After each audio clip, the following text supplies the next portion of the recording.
Hello, jewelry friends. Welcome back to another episode of the Jewelry Resellers Podcast. My name is Desiree, and I am your jewelry reselling bestie. Today, we're going to talk about everything resellers need to know as it relates to real silver jewelry. Now, I did the Everything Resellers Need to Know About Gold Jewelry. We did a two-part episode or two episodes as it relates to what we need to know for gold.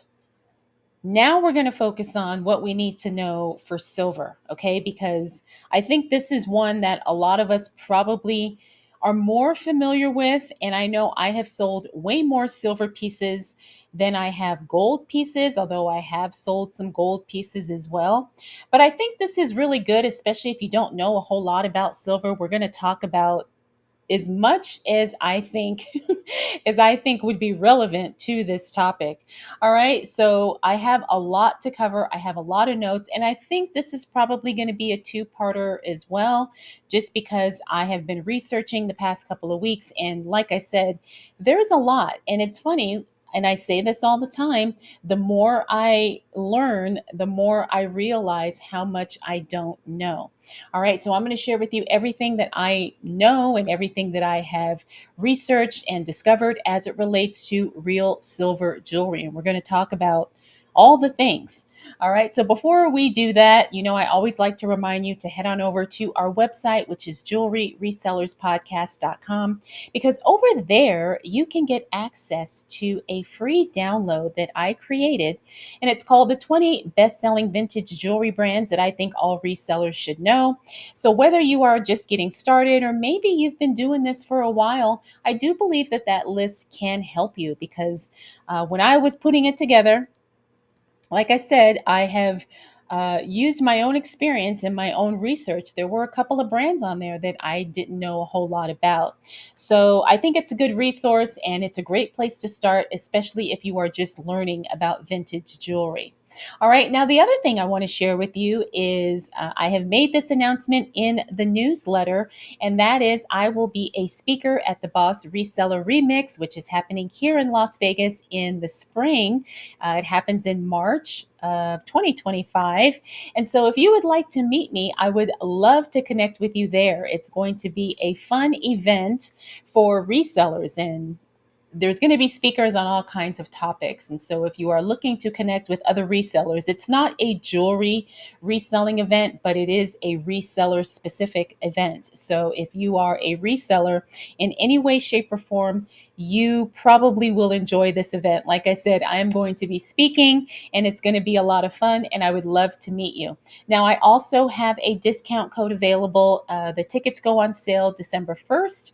So when the tickets are available, I will be able to share a discount code with you so I can save you a little bit of money if you are planning to come to Las Vegas for the event. All right. I went 2 years ago, had a blast, met so many cool people. So I am beyond thrilled, beyond thrilled to be attending again next year. All right, so let's go ahead and get started with our topic today, which is everything resellers need to know about real silver jewelry. Now, we're going to cover, let me break this down because I don't want this information to be too overwhelming. And hopefully, you are just listening to this. Maybe you're watching it. But if you're just listening to this, don't worry, because I think what I'm going to need to do is create a blog post, because there's going to be some things that I talk about in here that you probably will need to see the visuals for. So I will have a blog post linked in the description of this video, as well as the show notes if you're listening to the audio version.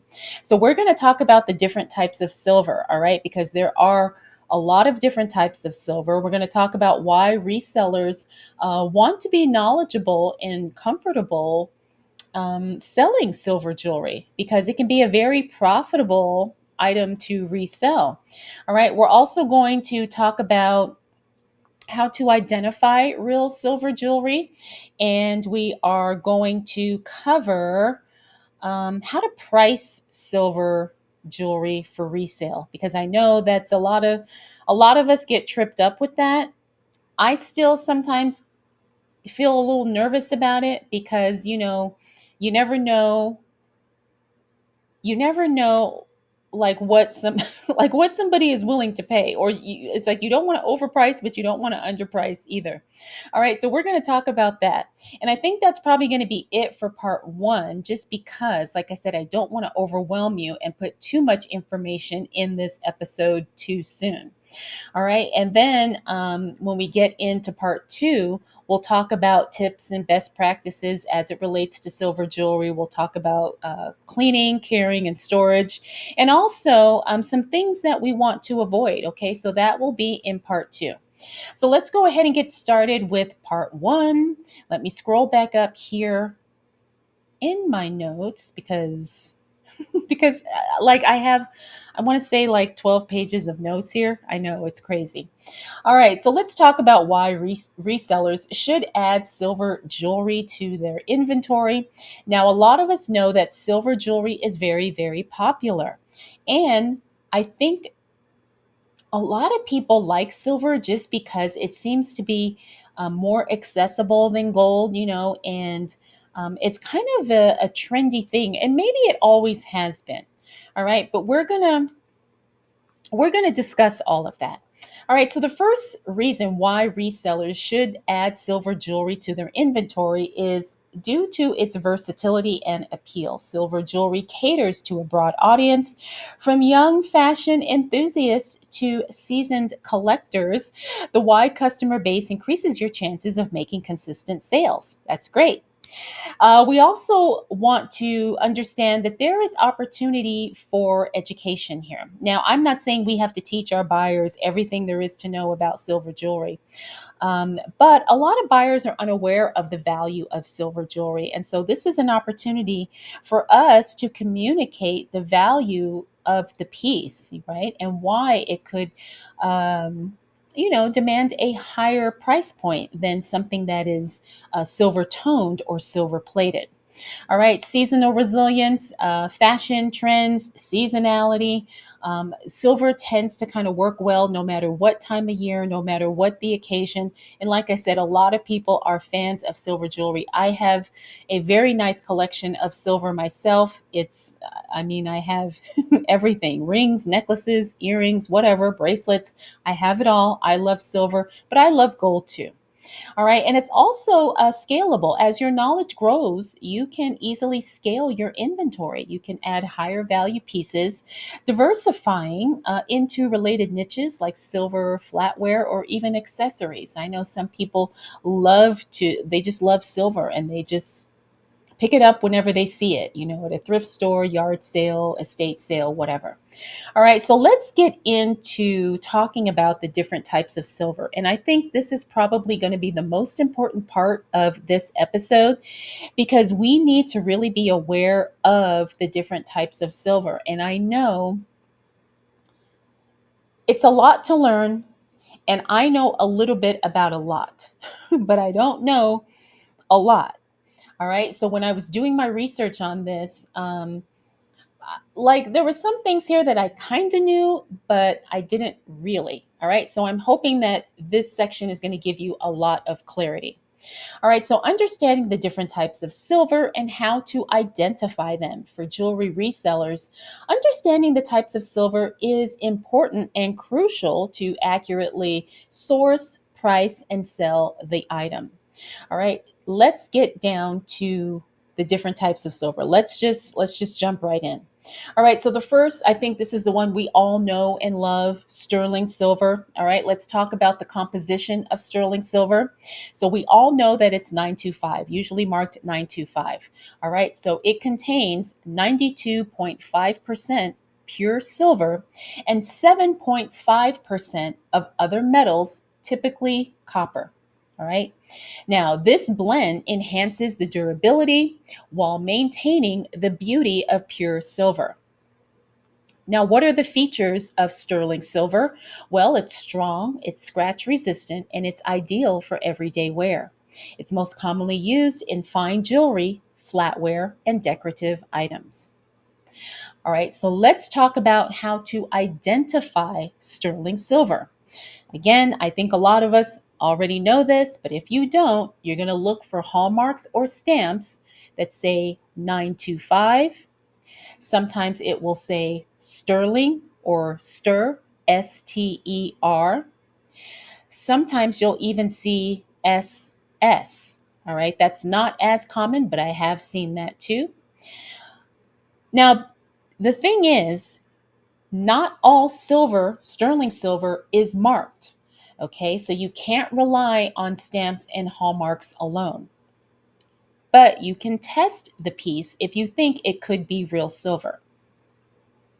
So you can conduct a magnet test, kind of like how we talked about with gold. Sterling silver is non magnetic, so it should not be attracted to a jewelry magnet.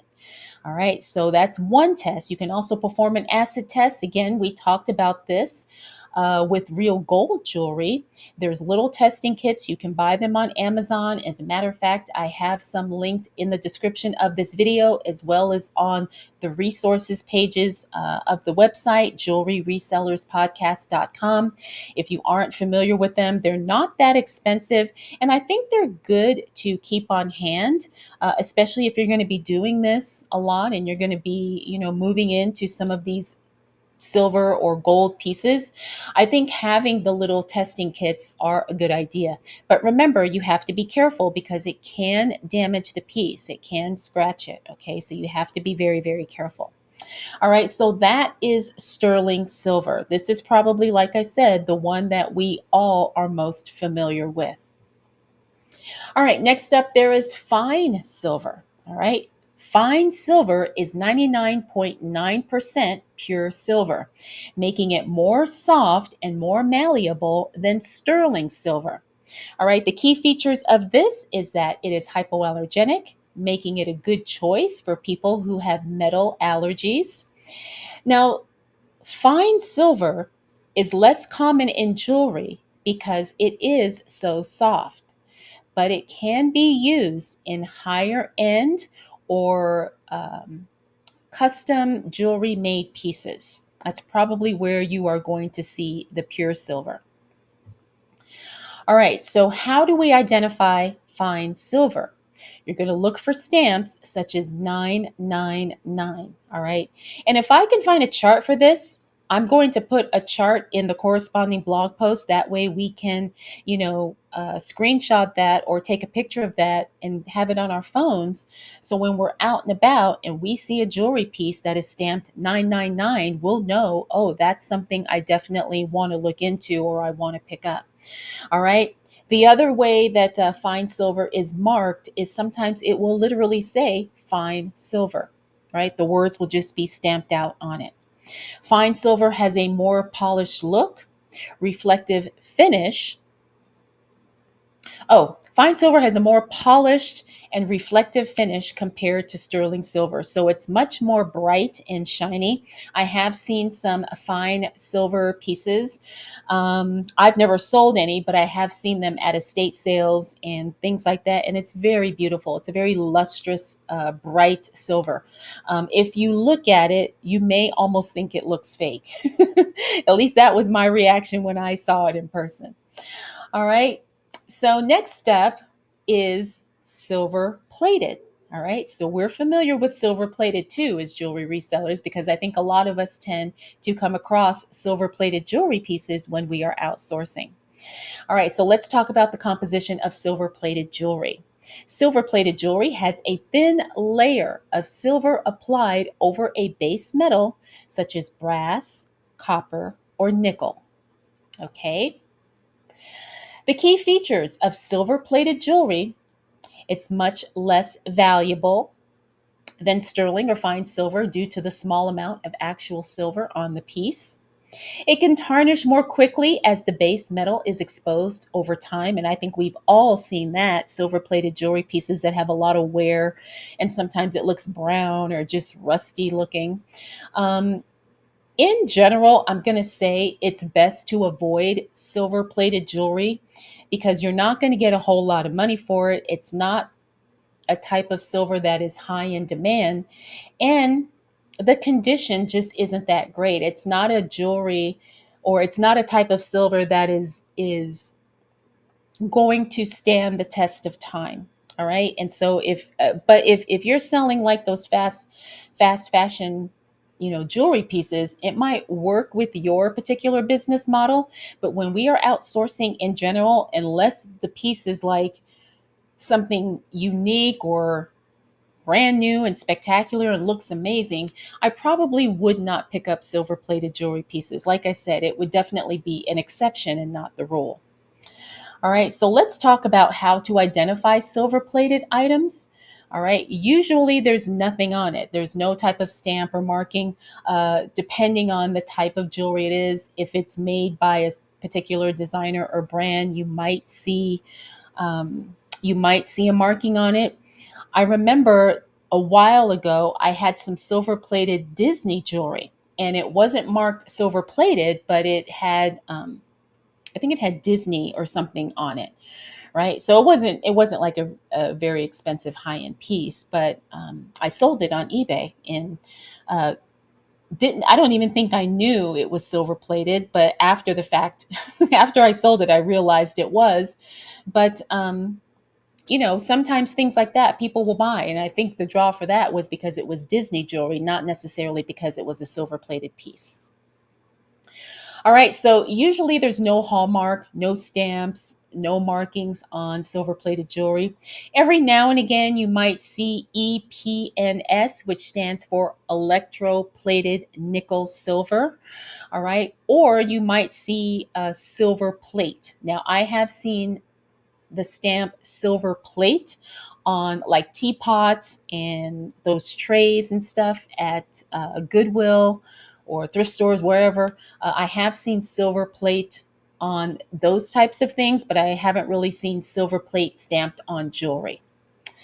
All right, so you want to look for wear spots where the silver layer has rubbed off. We kind of talked about that, revealing a different colored base metal underneath.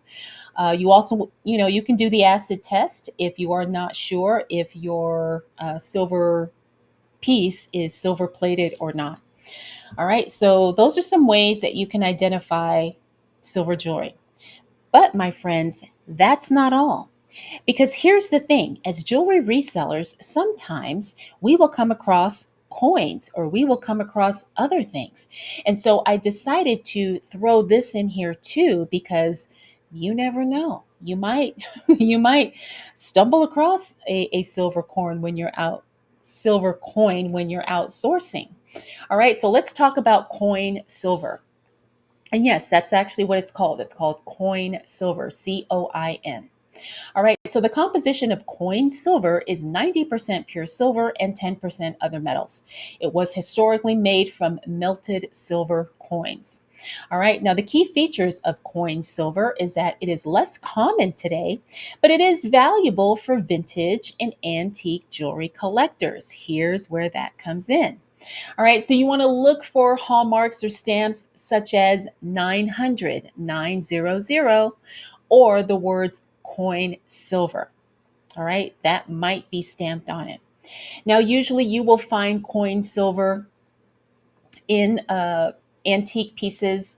I don't think I have ever come across coin silver. Maybe I did and I just didn't know, because that's entirely possible. But usually it is according to my research, in antique pieces, especially from the 19th and 20th centuries. All right, so pay attention because you never know. You might stumble across this, and that would be amazing. All right, the next type of silver we're going to talk about is Mexican silver. Now, I know a lot of us are familiar with Mexican silver. I am not an expert. I have sold some Mexican silver pieces, but I don't know a whole lot, right? So this is something where I need to learn more myself. So let's talk about the composition of Mexican silver. All right, it varies widely, but sterling silver is common. Older pieces may be slightly lower in purity, like maybe 90%. Now, some of the key features of Mexican silver are unique handcrafted designs, often vintage or artisanal. All right, popular makers include Taxco artisans, and I have sold some Taxco pieces. I had a beautiful Taxco bracelet that I was debating whether or not I was going to keep, but I did end up selling. All right, so how do we identify Mexican silver? We want to look for the hallmarks like Mexico silver. Sometimes you'll see it'll say MEX 925 or something like that, or sometimes it'll just say MEX because I've seen that too. It'll say 925, or it might say Sterling Tax Co. And the tax co is TAXCO. Sometimes it will just say Tax Co. I've seen that too, or STER Tax Co. All right, so pay attention to those. And if you see that, that's a good sign. All right, now some vintage pieces may lack markings, but they do exhibit quality craftsmanship. All right, so this is something that we need to really pay attention to because sometimes these designs will not be marked at all. Sometimes the designer or the artist won't even sign their piece, and they could be these beautiful, elaborate pieces that very well could be sterling silver or Mexican silver. And so you want to make sure you take the time to examine it closely and do any type of research that you may need to do. All right. Yep. So that's all I got for Mexican silver. Next up is nickel silver or German silver. Now, I had never heard of this. All right. So nickel silver contains no silver at all. It's made from a blend of nickel, copper, and zinc. So be very careful if you have a piece that is nickel silver and you use the word silver in your listing or in your description or as a keyword, because there is no actual silver in nickel silver or German silver. So we have to be very, very careful. I don't know if I would even call it nickel silver. I probably would just call it a silver tone necklace, whatever. All right, just because I would hate for someone to think there was actual silver, and then it's not. But some buyers know that, right? But I'm not going to take a chance and assume that they all do because I didn't know. All right, so the key features of nickel silver or German silver are that it is often used in costume jewelry due to its silver like appearance. All right, so remember, I probably would use the words silver tone. I wouldn't say nickel silver, although maybe somebody knows what that means. All right, it has a brighter, shinier look compared to real silver. And I think we kind of can recognize that where sometimes the silver is just so bright that it looks fake. Sometimes when you see like the gold, it's so yellow and bright that it just looks fake. All right, so I'm assuming that's what they mean by this here. All right, so how to identify nickel silver? Well, sometimes it's marked nickel silver. It's also marked alpaca, which I have sold alpaca pieces before, and some people actually like alpaca. It doesn't have high value, but there are people who specifically like it. All right. Sometimes it'll be marked German silver. All right, so pay attention to that as well. A magnet will often attract the base metals. So if you do the magnet test on nickel silver, it will attract. All right, so the other type of silver we want to talk about is tribal or coin silver, and this is non standard purity. I'm telling you guys, there's so much I did not know about silver. All right, this is often a lower purity of silver, 80% or less, and it's typically handmade in regions like India, Nepal, or Africa. All right, so I have purchased silver from India on Etsy, and I mean, it's so affordable. So I'm wondering now that I've learned this, if this is this is what I got, because it says 925, but how do I know that it actually is? I probably need to do some testing or something. All right. So the key features of tribal or coin silver. It's unique, handcrafted designs, and sometimes it has cultural significance. It may have some uneven finishes or visible imperfections. Now, here's the thing with silver. A lot of people don't mind that it's got some flaws or some imperfections or whatever scratches. A lot of people like that about silver. They like to see a little bit of tarnish. They like to see, you know, some banged up pieces here and there. All right, so if you do have a piece that isn't pristine and flawless, don't worry. There's people who actually prefer their silver to look a little beat up. So let's talk about how to identify tribal silver. All right, it may lack standard purity marks, but often exhibits traditional craftsmanship. So it probably won't be marked, but it will look like it's very well made, or it's a very elaborate, you know, custom design type piece. All right, acid tests can help determine purity when it comes to tribal silver. So again, you can use one of those little test kits to see if that is the type of silver that your piece is made of. All right, so that's what we've got. Let me go over this list again because I know it was a lot.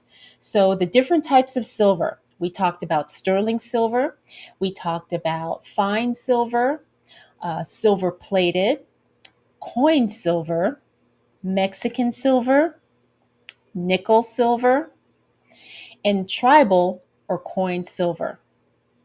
All right, so hopefully you'll remember all of that, or you know, sometimes even just hearing it here on this podcast, now you're aware of all the different types of silver that could be floating around when you're out there sourcing.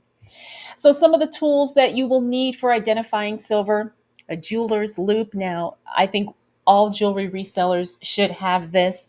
I don't think it's only, you know, relevant to silver. I think just in general, we all need to have a jeweler's loop, which is that little magnifying glass thing. Sometimes mine has a little light on it. I keep one in my purse, so when I'm out unexpectedly and I come across something, I can look at it. You also want to have a digital scale because to weigh pieces, silver is often sold by weight.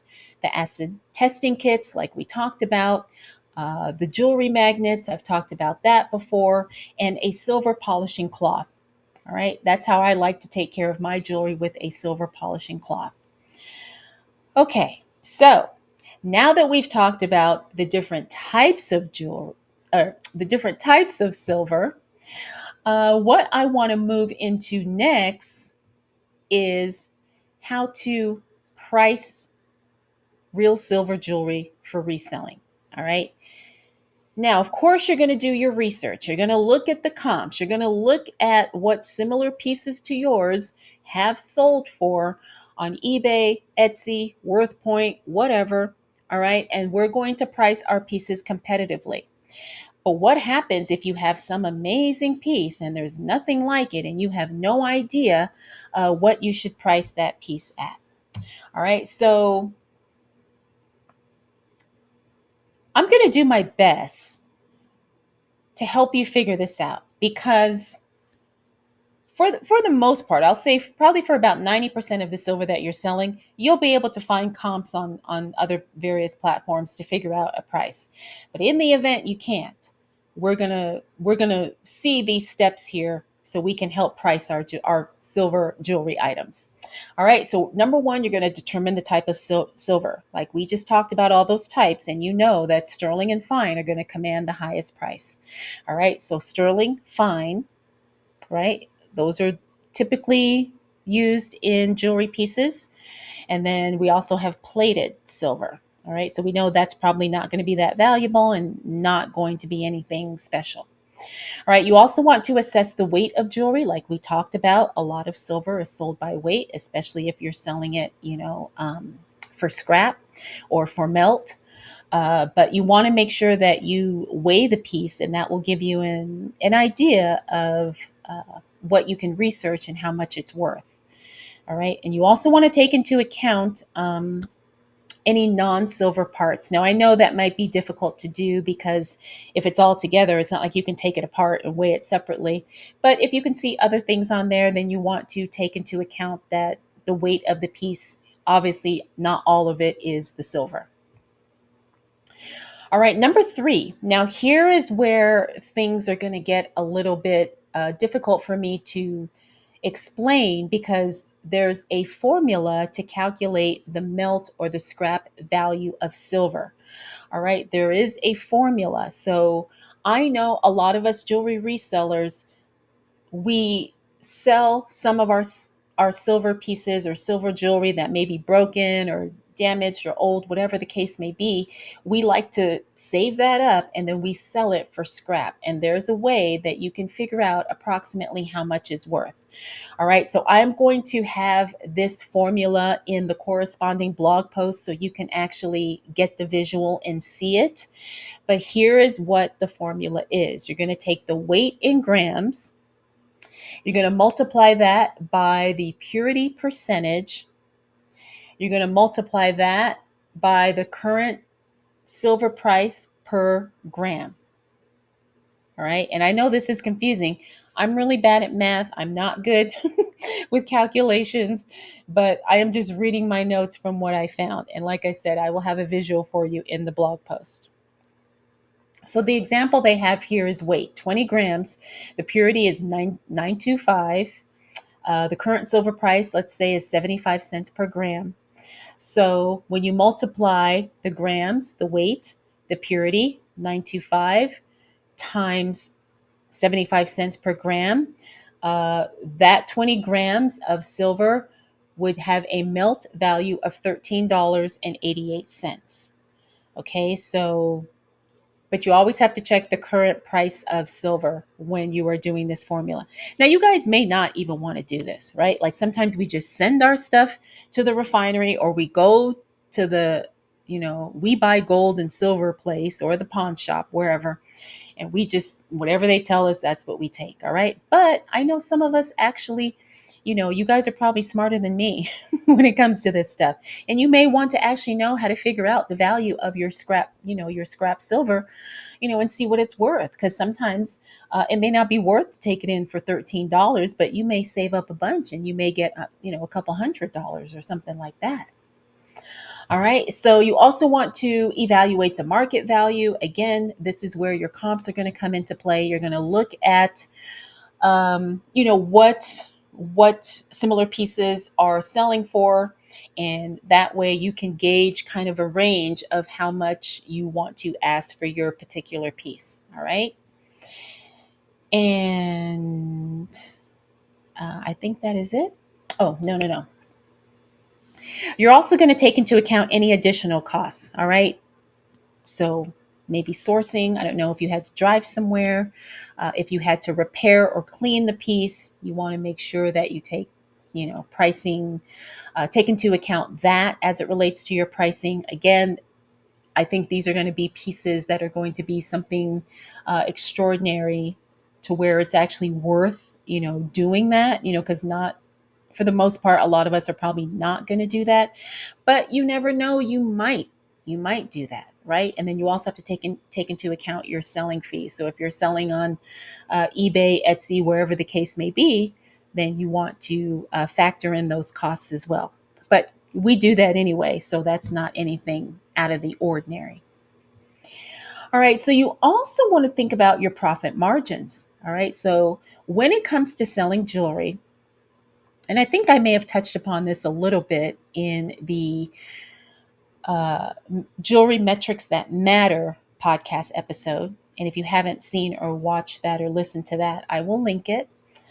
But there's low margin, high volume, and then there's high margin, niche market, right? So you can have a low margin, but if you sell hundreds and hundreds of pieces, you can make money that way. You totally can. Or if you're going to have a higher margin and you focus on really unique, hard to find pieces that can command top dollar, you can do that too. Or you can do a combination of the two. You don't have to be locked in one way or the other. Okay, so think about your pricing strategy as it relates to silver jewelry, because I think there's a lot of money to be made and there is a lot of silver out there, right? It's just a matter of, how educated are we willing to be so we can tap into those resources, opportunities, and deals when we see them. Okay. Now, the other thing I want you to think about, and I probably should do a podcast episode on this as well, is having pricing tiers as it relates to your inventory and as it relates to your particular buyers.